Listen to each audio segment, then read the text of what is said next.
Hello guys, તો યાર સ્વાગત છે તમારું બધાનું આપણી નાનકડી YouTube ચેનલની અંદર. અને મિત્રો આજે પણ આપણે ઘેટા બકરા સરાવવા માટે નીકળી ગયા છે અને અહીંયા આપણે મસ્ત મજાના બકરા પણ સરે છે. અને મિત્રો યાર તમે જોઈ શકો છો સવાર પડી ગયો છે અને મિત્રો યાર સવાર થઈ ગયો છે અને સવારના વાગ્યા છે 8 અને સુરેશ દાદા પણ ઉગી ગયા છે, એ પણ તમે જોઈ શકો છો મિત્રો યાર.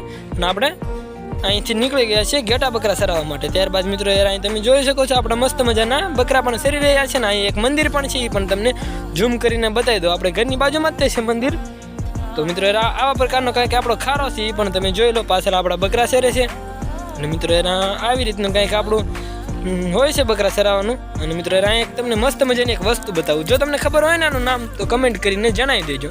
અને આ બોડીની અંદર છે તો તમે જોઈ શકો છો. પહેલાં તો યાર આપણે આગેથી ઝૂમ કરીને બતાવી દઈએ અને પડખેથી પણ આપણે જોઈ લઈએ. તો તમે જોઈ શકો છો દોસ્તો યાર આનું નામ શું છે, જો તમને ખબર હોય ને તો ફટાફટ કમેન્ટ કરીને જણાવી દો દોસ્તો યાર.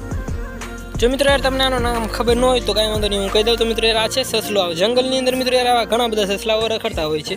તો અહીંયા પણ એક બેઠું હતું તો આપણે એક વિડીયો શૂટ કરી લીધો. બાકી તો દોસ્તો ત્યાંથી આપણે નીકળી ગયા છીએ બીજી બાજુ બકરા સરાવવા માટે. અને એ પાછળ મિત્રો એક ટાંકો પણ છે મોટો જબર, ત્યાંથી એક પાણી પડતું હતું, એ પણ તમે જોઈ શકો છો દોસ્તો યાર. આપણે ઝૂમ કરીને જોઈ લઈએ, પાણી ત્યાંથી નીકળતું હતું. તો યાર પાણી પડે છે તો એવું લાગે છે કે અત્યારે વરસાદ આવ્યો હોય એવું. તો મિત્રો યાર યાર થઈ ગયો છે બપોર, તમે જોઈ શકો છો દોસ્તો યાર. ને તડકો પણ ઘણો બધો થઈ ગયો છે. તો અહીંથી આપણે જવા દે ડાયરેક્ટ ઘર તરફ. ને યાર ઘરે તો વિડીયો કંઈ ન ઉતારાય. એટલે બસ મિત્રો આજના વ્લોગમાં આટલું જ. તે ગમે લાઈક કોમેન્ટ શેર સબસ્ક્રાઈબ કરી નાખજો.